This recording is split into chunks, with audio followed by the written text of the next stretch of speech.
오늘 아침 여러분은 어떻게 눈을 뜨셨나요?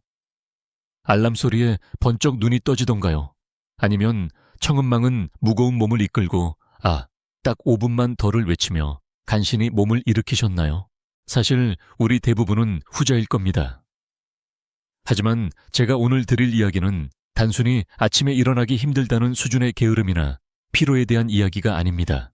지금 이 영상을 보고 계신 여러분 중 누군가는 자신도 모르는 사이에 인생이라는 거대한 기계에 퓨즈가 타버리기 직전일지도 모릅니다. 자, 상상해 보세요. 겉으로는 멀쩡해 보이는 최신형 스마트폰이 있습니다. 화면도 잘 켜지고 배터리 표시도 100%라고 떠 있죠. 그런데 이상하게 앱 하나만 실행하면 버벅거리고 갑자기 전원이 툭 꺼져버립니다. 서비스 센터에 가져갔더니 수리기사가 이렇게 말합니다.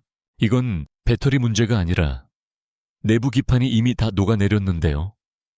이게 바로 오늘 우리가 이야기할 번아웃의 진짜 모습입니다. 사람들은 흔히 번아웃을 열심히 일해서 좀 지친 상태 정도로 가볍게 생각합니다. 하지만 의학적으로 그리고 심리학적으로 번아웃은 우리 뇌가 보내는 마지막 비명이자 생존을 위한 강제 셧다운 신호입니다. 우리 뇌의 전두엽, 그러니까 이성을 담당하고 계획을 세우는 그 핵심 부위가 말 그대로 과부하로 인해 기능을 멈추기 시작하는 거죠. 정말 무서운 게 뭔지 아십니까? 이 신호들은 아주 교묘하고 은밀하게 찾아온다는 겁니다. 여러분은 지금 그 신호들을 나의 부족함이나 의지 박약으로 착각하고 있지는 않나요?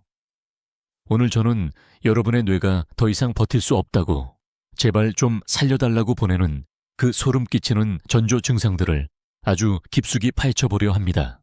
만약 오늘 제가 말씀드리는 체크리스트 중에서 3개 이상이 내 이야기처럼 느껴진다면 여러분은 지금 당장 하던 일을 멈춰야 할지도 모릅니다. 이건 경고가 아니라 여러분의 뇌가 보내는 마지막 구조 신호니까요. 자, 준비되셨나요? 이제부터 여러분의 뇌 속에서 벌어지고 있는 소리 없는 전쟁의 실체를 공개합니다. 가장 먼저 나타나는, 하지만 우리가 가장 쉽게 무시하는 신호는 바로 감정의 증발입니다. 여러분, 최근에 언제 진심으로 크게 웃어보셨나요? 혹은 누군가의 슬픈 사연을 듣고 진심으로 안타까워한 적은요? 번아웃이 찾아오면 우리 마음에는 거대한 가뭄이 듭니다. 심리학에서는 이를 비인격화 또는 냉소주의라고 부르는데 말이 좀 어렵죠? 쉽게 설명하자면 이겁니다. 주변 모든 것이 귀찮아지고 사람들을 대할 때 마치 벽을 보고 이야기하는 것처럼 감정이 안 실리는 상태를 말합니다. 예를 들어볼까요? 예전에는 동료가 힘들어하면 커피 한잔 할래? 라며 위로를 건네던 사람이 어느 날부터인가 속으로 이렇게 생각하기 시작합니다. 또 시작이네. 내 코가 석잔데 왜 나한테 저래? 이건 여러분이 나쁜 사람이 되어서가 아닙니다. 여러분의 뇌가 타인의 감정까지 처리할 여유 에너지를 완전히 차단해버린 겁니다. 마치 전력이 부족한 도시에서 가로등부터 끄는 것과 똑같은 이치죠. 내 마음의 가로등이 하나둘 꺼지기 시작하면서 주변 사람들은 그저 나를 피곤하게 만드는 장애물처럼 느껴지게 됩니다. 혹시 요즘 어쩌라고 알아서 하겠지. 나랑 무슨 상관이야 라는 말을 입에 달고 살지는 않으신가요? 만약 그렇다면 여러분의 감정 회로에는 이미 빨간불이 들어온 겁니다. 이건 단순히 성격이 까칠해진 게 아닙니다. 뇌의 편도체가 극심한 스트레스로 인해 방어기제를 불가동하고 있는 증거예요. 더 이상의 자극이 들어오면 뇌가 터져버릴 것 같으니까 아예 모든 외부 자극에 대한 감정의 문을 걸어 잠그는 거죠. 정말 서글픈 일 아닙니까? 내가 사랑하던 일, 내가 아끼던 사람들이 어느 순간부터 나를 갉아먹는 괴물처럼 보이기 시작한다는 것이 말이죠. 두 번째 신호는 더 직관적입니다. 바로 인지 기능의 붕괴, 소위 말하는 브레인 포그 현상입니다. 자, 이런 경험 있으실 겁니다. 방금 전까지 내가 뭘 하려고 했는지 기억이 안 나서 멍하니 서 있거나 아주 익숙한 단어가 갑자기 생각나지 않아 입가에서만 맴도는 경우 말이죠. 그거 있잖아 그거. 하면서 손가락만 튕기고 있다면 그건 단순한 건망증이 아닐 확률이 높습니다. 우리 뇌의 전두엽은 고도의 집중력과 판단력을 요구하는 작업을 수행합니다. 그런데 번아웃 상태가 되면 이 전두엽의 기능이 급격히 떨어집니다. 비유하자면 8차선 고속도로였던 머릿속이 갑자기 왕복 2차선 시골길로 좁아지는 것과 같습니다. 정보는 쏟아지는데 도로가 좁으니 병목 현상이 일어나는 거죠. 그러다 보니 예전에는 30분이면 끝내던 보고서 하나를 붙잡고 3시간째 멍하니 모니터만 바라보게 됩니다. 글자는 읽히는데 내용은 머리에 안 들어오는 그 답답함. 겪어본 사람만 알죠. 이건 정말 어처구니가 없는 상황으로 이어지기도 합니다. 냉장고 문을 열었는데 내가 왜 열었는지 모르겠고 휴대폰을 손에 들고 휴대폰을 찾는 식의 해프닝이 잦아집니다. 여러분, 이건 뇌가 노화된 게 아니에요. 뇌가 나 지금 데이터 처리 용량 초과야. 더 이상 집어넣지 마 라고 파업을 선언한 겁니다. 만약 직장에서 요즘 왜 이렇게 실수가 잦아 라는 소리를 듣기 시작했다면 그건 여러분의 의지 문제가 아니라 뇌의 물리적인 한계에 도달했다는 명확한 신호입니다. 자, 이제 3번째 신호로 넘어가 볼까요? 이번에는 몸이 보내는 신호입니다. 번아웃은 정신적인 문제로 시작하지만 결국 우리 몸을 망가뜨립니다. 여러분, 혹시 요즘 이유 없이 이곳저곳이 아프지는 않으신가요? 병원에 가서 정밀 검사를 받아봐도 신경성입니다. 스트레스 때문이네요 라는 뻔한 소리만 듣는데 정작 본인은 죽을 맛이죠. 아침에 일어나면 뒷목이 뻣뻣하고 어깨에는 돌덩이를 얹어 놓은 것 같습니다. 소화는 안 되고 맨날 속이 더부룩하며 심한 경우 심장이 갑자기 두근거려 잠에서 깨기도 합니다. 이걸 의학적으로 설명하자면 우리 몸의 자율신경계가 고장났기 때문입니다. 우리 몸에는 흥분 상태를 만드는 교감신경과 휴식 상태를 만드는 부교감신경이 있는데 번아웃 직전의 사람들은 교감신경이 24시간 내내 풀가동됩니다. 자동차로 치면 엔진 회전수를 레드존까지 올린 채로 계속 고속도로를 달리고 있는 셈입니다. 엔진 오일은 다 말라붙었는데 가속 페달만 계속 밟고 있으니 어디선가 연기가 나고 부품이 타버리는 건 당연한 결과겠죠. 특히 잠에 대한 이야기를 안 할 수가 없네요.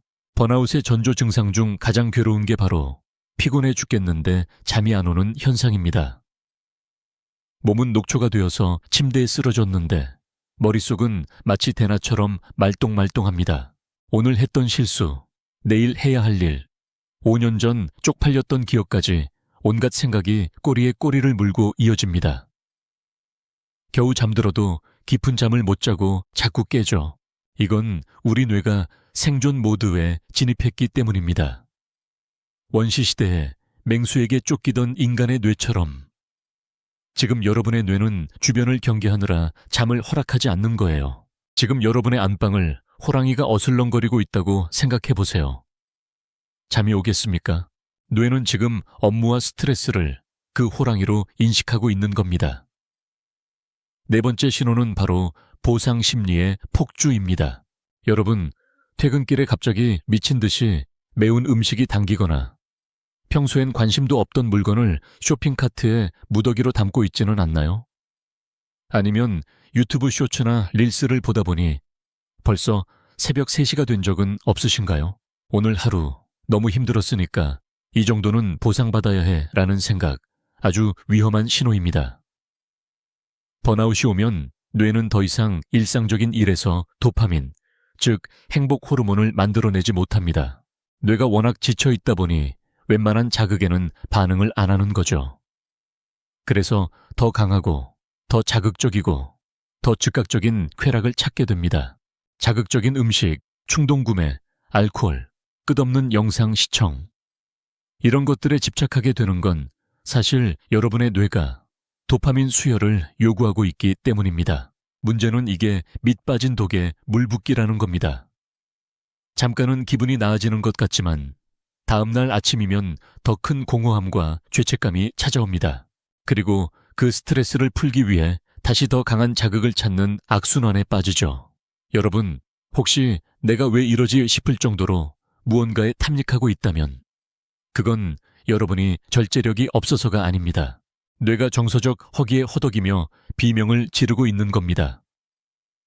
이건 마치 사막에서 목이 말라 바닷물을 마시는 것과 같습니다. 마실수록 몸은 더 타들어가죠. 마지막 5번째 신호는 사회적 고립입니다. 친구들의 연락이 오면 반갑기보다 또 답장해야 하네라는 압박감이 먼저 드나요? 주말에 약속이 잡히면 어떻게든 취소할 핑계부터 찾고 계신가요? 혼자 있는 시간이 유일한 안식처처럼 느껴지지만 막상 혼자 있으면 또 불안해서 어쩔 줄 모르는 상태. 이게 바로 사회적 배터리가 완전히 방전된 상태입니다. 사람을 만난다는 건 엄청난 에너지가 소모되는 일입니다. 상대방의 말을 경청하고 표정을 읽고 적절한 리액션을 해야 하죠. 하지만 번아웃 상태의 뇌는 그 사회적 비용을 지불할 능력이 없습니다. 그래서 자꾸만 동굴 속으로 숨으려고 합니다. 문제는 이렇게 고립될수록 우리는 정서적 지지 기반을 잃게 되고 번아웃의 수렁은 더 깊어진다는 점입니다. 나만 힘들면 되지. 남들한테 민폐 끼치기 싫어라는 그 기특한 생각이 역설적으로 여러분을 벼랑 끝으로 밀어넣고 있는지도 모릅니다. 자, 여기까지 듣고 보니 어떤 생각이 드시나요? 이거 완전 내 이야기인데 싶으신가요? 만약 그렇다면 지금 당장 하던 생각을 멈추고 제 목소리에 집중해 주세요. 지금부터가 정말 중요합니다. 대부분의 사람들은 이런 증상을 느끼면 어떻게 반응하는지 아십니까? 내가 요즘 좀 해이해졌나 보네.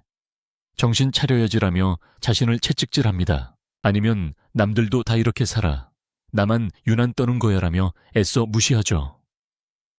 하지만 이건 불이 난 건물에서 경보음이 울리는데 시끄럽다며 경보기를 부숴버리는 것과 다를 바 없습니다. 경보기를 부순다고 불이 꺼지나요? 아니요. 건물은 더 빨리 타들어갈 뿐입니다. 번아웃은 단순히 좀 쉬면 나아지는 피로가 아닙니다. 우리 뇌의 구조 자체가 변하고 있다는 경고입니다. 실제로 심한 번아웃을 겪은 사람들의 뇌 스캔 영상을 보면 감정 조절을 담당하는 부위가 쪼그라들어 있는 것을 확인할 수 있습니다. 이건 의지의 문제가 아니라 물리적인 손상에 가깝습니다. 여러분의 뇌는 지금 주인님, 저 정말 이러다 죽어요. 제발 멈춰주세요라고 울면서 매달리고 있는 거예요. 그런데 우리는 왜 멈추지 못할까요? 불안하기 때문입니다. 내가 여기서 멈추면 뒤처질 것 같고 남들은 다 앞서 나가는데 나만 낙오자가 될 것 같은 공포. 하지만 여러분, 이거 하나만은 꼭 기억하세요. 멈추는 것은 포기가 아닙니다. 더 멀리 가기 위한 필수적인 정비입니다. F1 레이싱카가 경기 도중 피트인을 해서 타이어를 갈고 연료를 채우는 게 경기를 포기하는 건가요? 아니죠. 우승하기 위해 반드시 거쳐야 하는 과정입니다. 지금 여러분에게 필요한 건 채찍질이 아니라 피트인입니다. 그럼 어떻게 해야 할까요? 당장 사표를 던지고 산속으로 들어가야 할까요? 물론 그럴 수 있다면 좋겠지만 현실은 녹록지 않죠. 하지만 작은 것부터 시작할 수 있습니다. 가장 먼저 해야 할 일은 자신에게 관대해지는 것입니다. 오늘 하루 계획했던 일을 다 못 끝냈어도, 운동을 빼먹었어도, 배달 음식을 시켜 먹었어도 괜찮습니다. 그럴 수 있지. 지금 내 뇌가 많이 힘들구나라고 인정해 주는 것만으로도 뇌의 스트레스 수치는 눈에 띄게 줄어듭니다. 그리고 완벽한 휴식의 정의를 다시 내려야 합니다. 침대에 누워서 스마트폰을 보는 건 휴식이 아닙니다. 그건 뇌에 계속해서 새로운 데이터를 주입하는 노동의 연장선입니다. 진정한 휴식은 뇌를 비우는 것입니다. 가만히 앉아 창밖을 보거나 아무 생각 없이 걷거나 따뜻한 물에 몸을 담그는 것. 뇌가 아무런 정보도 처리하지 않아도 되는 멍 때리는 시간을 강제로라도 만들어야 합니다. 여러분, 혹시 이런 말 들어보셨나요? 번아웃은 성실한 사람들에게만 찾아오는 훈장이다라는 말요. 대충 살고 책임감 없는 사람들에게는 번아웃이 오지 않습니다. 누구보다 열심히 살았고 주어진 역할에 최선을 다했으며 주변의 기대를 저버리지 않으려고 발버둥 쳤던 바로 당신이기에 번아웃이라는 불청객이 찾아온 겁니다. 그러니 지금 느끼는 그 무력감을 부끄러워하지 마세요. 그건 여러분이 지금까지 정말 잘 살아왔다는, 그리고 이제는 당신 자신을 돌볼 때가 되었다는 증거일 뿐입니다. 여러분의 인생은 단거리 경주가 아닙니다. 아주 긴 마라톤이죠. 페이스 조절에 실패해 초반에 모든 힘을 쏟아붓고 쓰러지는 선수보다 자기 몸의 신호를 읽으며 끝까지 완주하는 선수가 진정한 승자입니다. 지금 여러분의 뇌가 보내는 그 작은 신호들을 무시하지 마세요. 조금만 더 하다가 정말 소중한 것들을 잃어버릴 수도 있습니다. 자, 이제 가만히 눈을 감고 스스로에게 한번 물어보세요. 나 정말 괜찮은 걸까? 만약 마음속 어딘가에서 아니, 사실은 너무 힘들어라는 작은 대답이 들려온다면 오늘만큼은 그 목소리에 귀를 기울여 주시길 바랍니다. 맛있는 것을 먹고 일찍 잠자리에 들고 나 자신에게 수고했다는 말을 건네보세요. 세상은 여러분이 잠시 쉰다고 해서 무너지지 않습니다. 하지만 여러분이 무너지면 여러분의 세상은 그것으로 끝입니다. 지금까지 여러분의 뇌가 보내는 위험한 구조 신호, 번아웃의 전조 증상들에 대해 깊이 있게 나누어 보았습니다. 오늘 이 이야기가 누군가에게는 다시 일어설 용기가, 또 누군가에게는 잠시 멈춰 설 위로가 되었기를 진심으로 바랍니다. 여러분은 충분히 가치 있는 사람이고 쉴 자격이 있는 사람이라는 사실을 절대 잊지 마세요. 더 깊이 있는 지식과 마음의 이야기를 계속 듣고 싶으시다면 이 여정에 함께 해주시면 감사하겠습니다. 다음 시간에는 우리를 더욱 단단하게 만들어줄 또 다른 흥미로운 이야기로 돌아오겠습니다.